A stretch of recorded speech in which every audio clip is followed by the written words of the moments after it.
Hello friends, ഇന്നത്തെ Sunday special എന്താണെന്ന് കണ്ടാലോ. അപ്പോൾ നല്ല ബീഫ് നല്ല പച്ചക്കായൊക്കെ ഇട്ട് വറുത്തരച്ച് വെച്ച കറിയായിരുന്നു കേട്ടോ. അപ്പോൾ അതെങ്ങനെ ഉണ്ടാക്കുന്നതെന്ന് കണ്ടാലോ. അപ്പോൾ ആദ്യമേ തന്നെ ഞാൻ ബീഫ് ഇഞ്ചിയും പച്ചമുളകും മഞ്ഞൾപ്പൊടിയും ഉപ്പൊക്കെ ഇട്ട് വേവിച്ച് വെച്ചിട്ടുണ്ട് കേട്ടോ. ഇനി അതിനകത്തേക്ക് നമുക്ക് നല്ല ക്യൂബ് പോലെ അരിഞ്ഞ പച്ചക്കായ നമുക്ക് അതിനകത്തേക്ക് ഇട്ട് കൊടുക്കാം. എന്നിട്ട് ആവശ്യത്തിന് വെള്ളവും കൂടി ഒഴിച്ചിട്ട് നമുക്കൊന്ന് നന്നായിട്ടൊന്ന് വേവിച്ചെടുക്കാം കേട്ടോ. പച്ചക്കായ എപ്പോഴും ഇതുപോലെ ചെറുതാക്കി അരിയുന്നതാണ് കേട്ടോ വറുത്തരച്ച കറിക്ക് ഏറ്റവും ബെറ്ററായിട്ടുള്ളത്. അപ്പോൾ നമ്മുടെ ബീഫ് അവിടെ കിടന്നാകുമ്പോഴേക്കും നമുക്ക് തേങ്ങ ഒന്ന് വറുത്തെടുക്കാം കേട്ടോ. ഒരു 2-3 അല്ലി വെളുത്തുള്ളിയും കൂടി ഇട്ടിട്ട് തേങ്ങ ഒന്ന് നന്നായിട്ടൊന്ന് വറുത്തെടുക്കണം കേട്ടോ. നന്നായിട്ട് കളറൊന്ന് മാറണം തേങ്ങയുടെ.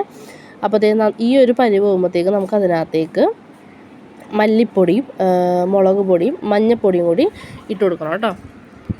എന്നിട്ട് നമ്മൾ തണുത്തതിന് ശേഷം നന്നായിട്ട് മിക്സിയിലിട്ടിട്ട് അരച്ചെടുക്കണേ.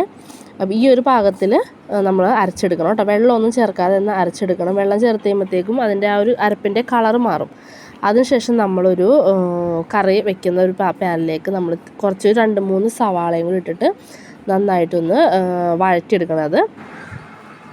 അപ്പോൾ നമ്മുടെ സവാള ഏകദേശം ഒന്ന് ഈ ഒരു പരുവത്തിലൊന്ന് വഴറ്റി ഇടുമ്പോഴേക്കും നമ്മൾ ആ അരച്ച് വെച്ചിട്ടുള്ള അരപ്പില്ലേ അത് അതിനകത്തോട്ട് ചേർത്ത് കൊടുക്കാണ്ട് നന്നായിട്ടൊന്ന് ഈ ഗ്രേവി ഒന്ന് സവാളയൊക്കെ ഇട്ട് ഒന്ന് മിക്സാക്കി ഒരു തിള വന്ന് കഴിയുമ്പോഴത്തേക്കും നമുക്കതിനകത്തേക്ക് ഈ വേവിച്ച് വെച്ച ബീഫും കായയും കൂടി ഇട്ട് കൊടുക്കാം കേട്ടോ.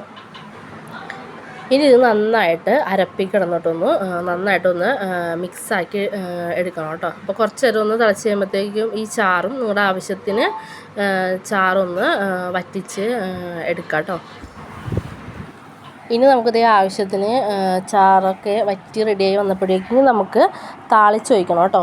അപ്പോൾ ഞാൻ നേരത്തെ തേങ്ങ വറുത്ത ചട്ടി തന്നെയാണ് കേട്ടോ. ഇച്ചിരി വെളിച്ചെണ്ണ ഒഴിച്ചിട്ട് അതിനകത്തേക്ക് ഗരം മസാലപ്പൊടിയും കൂടി ഇട്ടിട്ട് നമുക്കൊന്ന് താളിച്ചെടുക്കണം. അപ്പോൾ ഗരം മസാലപ്പൊടി നന്നായിട്ടൊന്ന് മൂപ്പിച്ചെടുക്കണം കേട്ടോ. എന്നിട്ട് നമുക്കിതേ നമ്മുടെ കറിയിലേക്ക് അത് ഒഴിച്ചു കൊടുക്കാം. അപ്പോൾ നമ്മളുടെ നല്ല അടിപൊളി വറുത്തരച്ച ബീഫ് കറി റെഡി ആയിട്ടുണ്ട് കേട്ടോ. അപ്പോൾ ഇങ്ങനെ ചെയ്യാത്തവരൊക്കെ ആണെങ്കിൽ ഇങ്ങനെ ചെയ്ത് നോക്കുക. നല്ല ടേസ്റ്റി ആയിട്ടുള്ള കറിയാണ്. നമ്മൾ വറുത്തരച്ച പൂട്ടിക്കറി വയ്ക്കുന്ന സെയിം ഒരു ടേസ്റ്റൊക്കെ തന്നെയാണ് കേട്ടോ ഈ കറിക്ക് വരുന്നത്. അപ്പോൾ നമ്മുടെ ടേസ്റ്റി ആയിട്ടുള്ള കറി ഇവിടെ റെഡി ആയിട്ടുണ്ട്. അപ്പോൾ ഇനി നമുക്കിതൊരു പ്ലേറ്റിലേക്ക് വിളമ്പിയെടുത്താലോ. അപ്പോൾ ഞാനൊരു പ്ലേറ്റിൽ ചൂട് ചോറ് ഇട്ട് കൊടുത്തിട്ടുണ്ട് കേട്ടോ. ഇനി നമുക്കതിൻ്റെ അരിയത്തേക്ക് ഈ വറുത്തരച്ച നമ്മുടെ ബീഫ് കറിയും കൂടി ഇട്ട് കൊടുക്കാം കേട്ടോ. അപ്പോൾ ഇതായിരുന്നു കേട്ടോ ഇന്ന് നമ്മളുടെ സൺഡേ സ്പെഷ്യൽ കറി. അപ്പോൾ എല്ലാവർക്കും ഇഷ്ടപ്പെട്ടുണ്ടെങ്കിൽ മറക്കാതെ ലൈക്ക് ചെയ്യണം. പിന്നെ നമ്മുടെ ചാനൽ സബ്സ്ക്രൈബും കൂടി ചെയ്യണം കേട്ടോ. ഓക്കെ.